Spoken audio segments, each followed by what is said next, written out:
Hey everybody. I just wanted to talk about a quick point today. My children, as you know, are growing up, so this is what I have to say about parenting in general.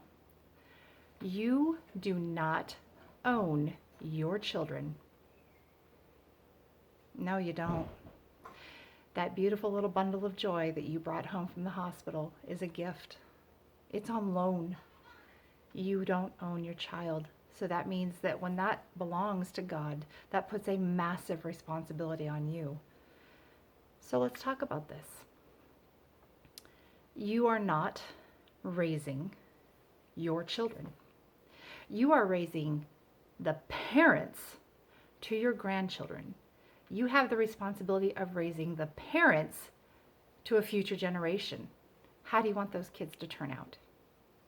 I talk about this because many of the children in my life are growing up and going to college and leaving home and making some choices, some good, some not so good. So one young lady in particular, her parenting style that she has had her whole life is helicoptering. That is when a parent stands over the child nonstop, tells them every move they make, everything that they can do, what they can do, what they can't do until they turn 18. That child has had no freedom.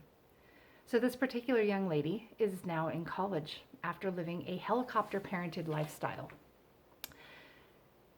That much freedom, when you've never had that much freedom, opens up a whole world of temptation that is completely not needed.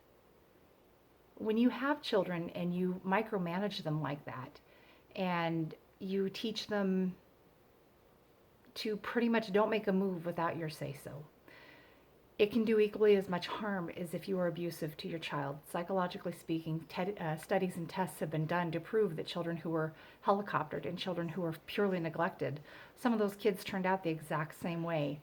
Some children who were severely abused and then whose same parents later on raised children who were very privileged because they realized, oh, I messed up with the first one, so we'll spoil these last ones. Let's see what happens. Well, what happens is you still end up with the same situation. Kids that are out of control. The bottom line is if you do not raise your child right by the time they are 16 years old, you have very little hope at that point of directing them. A lot of philosophy that parents follow is, well, when my son or daughter grows up, they're going to marry this kind of person, or they're going to marry that kind of person, and they're going to do this for a living, or they're going to do that for a living. I know one young woman whose father tried to sell her 3 times for the price of $5 million. All she had to do was agree to the marriage and do exactly what he said. And she would have lived an absolutely miserable life. So when you parent your child, don't try to make clones of that child.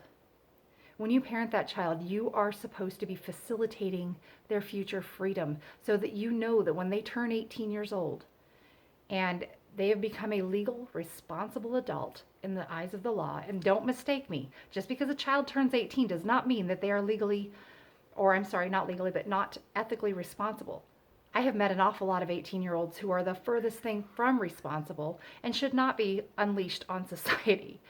But there are some kids out there that are way younger than 18 years old who I would have absolutely no problem unleashing on society. They're very mature, very well raised, very grown-up kids.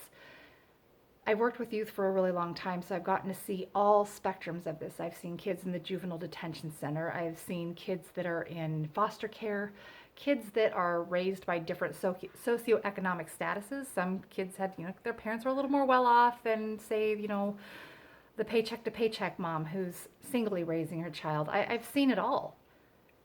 And a lot of this is kind of what propelled me to go to school to try to get involved in some of this and maybe help make a difference somewhere.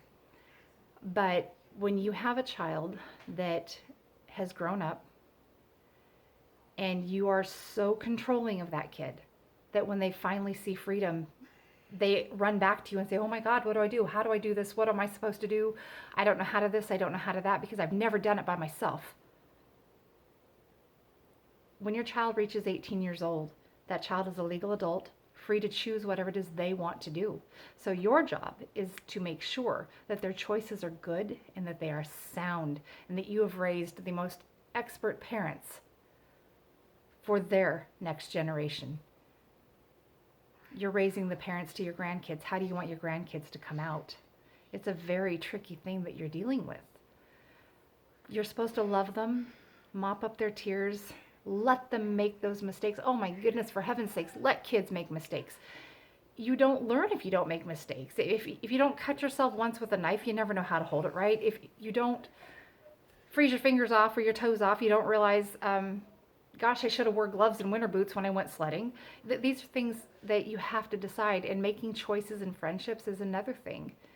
You are the sum total of your 5 closest friends. So yes, monitor your kids' friendships, but look at the motive in which your child is approaching that person and wanting to be their friend. You can't save everyone, but very soft-hearted children tend to want to save other children who are a little rough. And sometimes that's a good thing. Sometimes your child may be just what they need. But if your child's behavior starts to turn, you kind of need to reassess the situation, and it's okay to intervene. But the point I'm trying to make here is, don't helicopter your kids. Make sure that you've raised a child that when they turn 18 years old, you have no problem setting them loose on society. You have no problem with them choosing their own life mate. You don't need to choose for them. And when they're ready to leave home, I know it's hard on you, mom and dad, but be supportive. Know that you have done a good job. Know you've done a good job. And if you're still raising your kids, these are things you need to think about. You need to think about this so that when your kids do leave, you can say, okay, think about who you marry, think about who you date. And I did another video on relationships, and they're very good things that need to be looked at. But these are all things, as a parent, we are not given manuals with our babies. We go to the hospital, we have a baby. They don't come with books, and every child is different. There is no one way to raise 2 children in the same household. I know this for a fact. I have a 25-year-old child, I have a 23-year-old child, and I have a 17-year-old child. And they are so different. I couldn't raise them the same. Had I tried, I would have definitely messed one of them up. And I've definitely made my share of mistakes, which is why I'm sharing with you, is because one of my children is very willful, and I love that. I absolutely love that they're willful, because willful children grow up to be very powerful adults if they are guided properly. So never break a child's spirit. I had so many people saying, you need to break their spirit. Well, no, I didn't. I just needed to guide that spirit. Aim it in a direction that it needs to go. Pay attention to your kids' interests and raise your kids right so that when they do leave, you can say, I did good and I know they're going to be okay. But you need to encourage their freedom. In our house, we have a motto, and I tell my kids, I don't want you to do what I want you to do. You don't have to be what I think you should be. You don't have to marry who I think you should marry. I want to know, what are you passionate about? What are your interests? And I push my kids towards their interests. And if they get into it and they decide, I don't really like this after all. Like my daughter, she tried karate for a while. It just wasn't her thing. Now she is a championship ice skater because she found that and she loves that. So let's put her into that. Let's push what is positive. Those are all positive things. One of my kids really loves being outside, the outdoors. The other one, she's kind of a bookworm, computery, techie kind of person. And so it's just, you push their interests, because whatever is in them, what their gift is, it's in them. That is going to propel them into their life. Children are born, and so are you. You were born with everything you ever needed to succeed. You just needed someone to try to not make a clone out of you, but make you who God intended you to be. And so when you have children that have been lent to you, do your very best to raise them right and let them go when it's time to go. I am facing that right now. My baby is 17 years old, and I know that sometime in the next year or two, I'm going to have an empty house. Am I looking forward to it? No.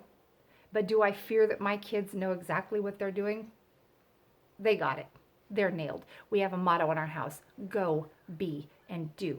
Go do what you know you're driven to do. Be who God intended you to be, and do everything you want to do. Find all your passions and try everything, as long as it lines up with the Word of God and causes no harm to no one. Go, be, and do. And I encourage you to do the same thing. It's never too old to start chasing those passions. If you felt stunted, I spent a lot of time in the foster system. Boy, did I feel stunted. I didn't really get to start living until my mid-20s. And that's when I learned what my interests were. I started doing things and I did some stupid things. I did some really stupid things. And I paid the price for that. But I learned and I grew from that. But I didn't have proper upbringing, which is why when I had my own kids, it became so important that I raised them right, and I tried very hard to let them try things and experiment with things, but teach them right from wrong and tell them about my mistakes. That's important. Tell your kids if you screwed up, oh, you better tell them about it. Just say, hey, I did this. You don't want to do that. You know, it happens. So let them be who they are. Mom and dad, have confidence in yourself that you've done a good job, and let your children go. You don't want a kid that's going to go off to college because you've helicoptered them and suddenly you realize, oh my God, my kid is partying and has gone crazy. You also don't want the kid that you didn't have any grip on and does the exact same thing. So there's a fine balance there, and every single child is different. If you have more than one child, I guarantee you those two kids are as different as night and day. You need to handle them differently, discipline them differently, and love them differently. One of my kids isn't real huggy, but the other one, oh, you can hold her all day long and she'll just be happy as can be. But you have to find out what makes them happy. So I want you not only to raise your kids right, and I want you to do all the right things. And I want you to please God in the end, because you're going to have to stand before God and make an accounting for the way that you took care of his babies.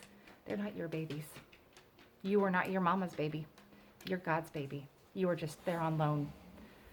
So I'm just going to ask you to do good things, pay attention to what you're doing, and make sure that the children you're turning out in the world are doing the right thing and living a life that you can be proud of. Your children are your blessing. And you want to answer to God and hear, well done, my good and faithful servant. You raised that baby right. So God bless everybody, and I will talk to you later.